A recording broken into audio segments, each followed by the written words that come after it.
This is Oscar Star.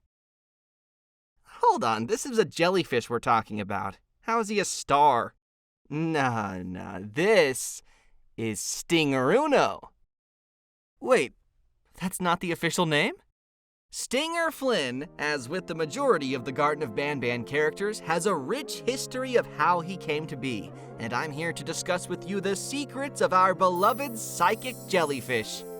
The Garden of Banban cast each have their own detailed story and personality, and that's what makes Garden of Banban unique. Join me on the 3rd episode of the Banban Chronicles, narrated by me, Ty Coker, the voice actor of Bitter Giggle, a series where we dedicate each episode to discussing the history and secrets of a member of the Garden of Banban cast.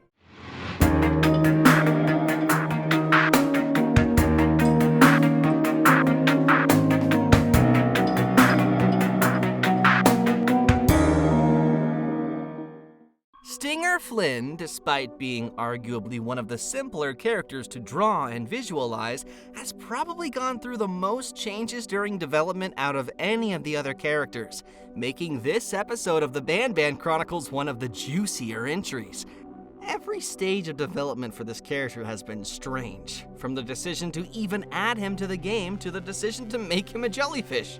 This photo was taken on October 15th, 2022. Notice anything missing from it? Or should I say, anyone missing from it? That's right, Stinger Flynn was the last mascot to be added to the game of the original 6.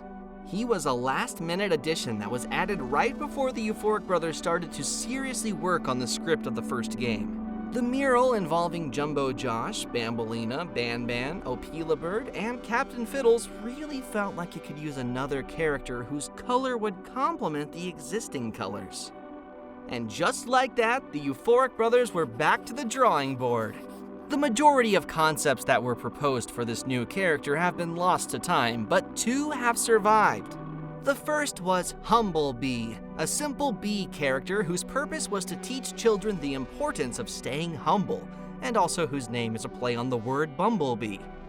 Feeling Humblebee wasn't unique enough, it was quickly taken off the table. Sorry, Humblebee. Second, however, was a concept that came very close to becoming what Stinger Flynn is today. Enter Oscar Star, an orange, 6-armed, 1-eyed tower of teeth that would tower over the player. The reason Oscar Star was scrapped was the exact opposite of why Humble Bee was scrapped.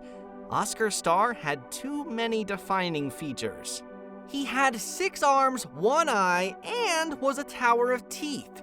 He was absolutely goated with the sauce, so instead of completely scrapping Oscar Star, his features were shared between 3 different characters. Stinger Flynn got the 1 eye, an earlier concept of Nab Nab became the Tower of Teeth, and much later on, an earlier concept of Syringin got the multiple arms. Remember him? Remember that guy?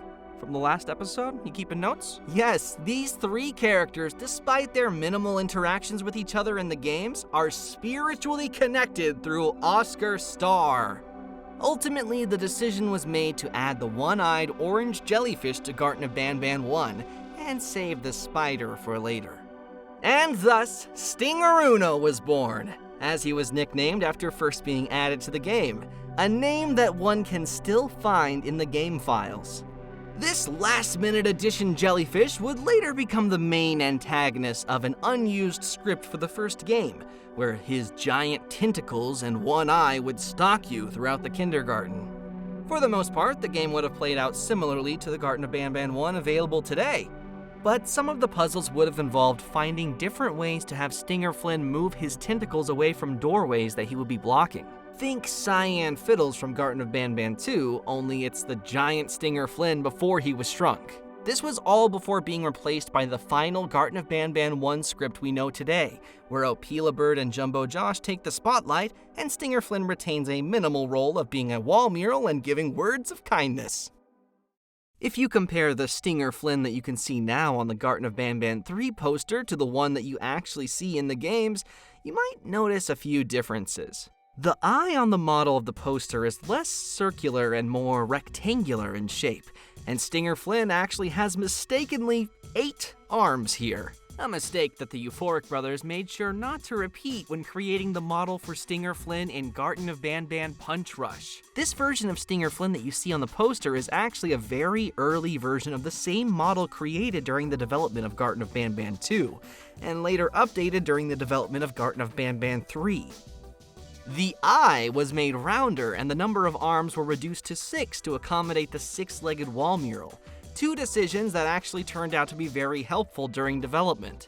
Because, given the anatomy of Stinger Flynn, the Euphoric brothers find that he is easily the hardest character to animate.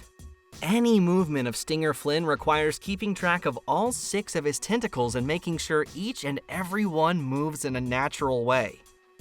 This naturally makes Stinger Flynn more complicated to animate than any of the other characters, and having 8 tentacles instead of 6 would have only added more complexity to any movement involving the character. In addition to this, Stinger Flynn's eye being rounder meant we could program it so that it rotates around itself, allowing the Euphoric brothers to make it follow the player. Speaking of Stinger Flynn's features, did you know that Stinger Flynn is voiced by Ferris, the blue of the Euphoric brothers? Similar to how Banban is voiced by Geppo, the purple of the Euphoric brothers. Okay, maybe you knew that one, but did you also know that as of Garten of Banban 7, besides the player and the drone, Stinger Flynn is the only other playable character?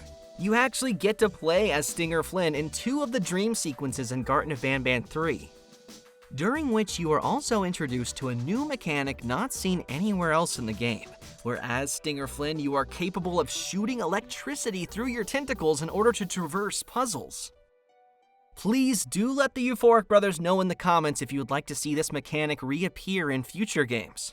Stinger Flynn's ability to shoot electricity out of his tentacles is not mentioned too many times throughout any of the games, but did you know that this wasn't always the case?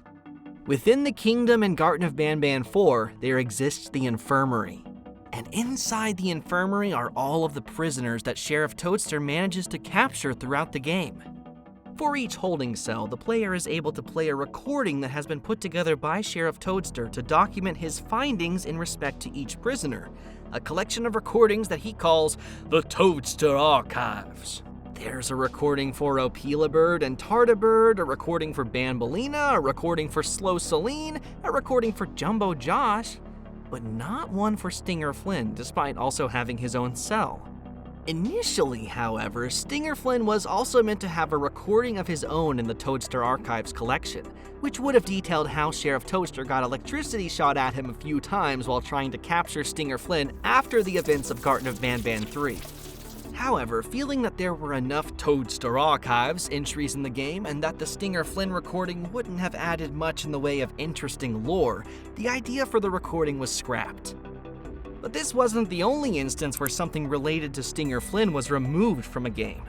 During 2 of the dream sequences that take place in Garten of Banban 3, one of the very few vehicles to ever make an appearance in any Garten of Banban game can be seen. Stinger Flynn's very own, the Stinger-mobile. This is the car that's parked beside Stinger Flynn during his monologue about reaching the beach, and the same one that all of the characters take a ride in later on in the game before it crashes into a piece of cactus. This car was originally scripted to appear in the first street of City Engine that you enter in Garten of Banban 7 as a reference to the fan-favorite car sequence of Garten of Banban 3.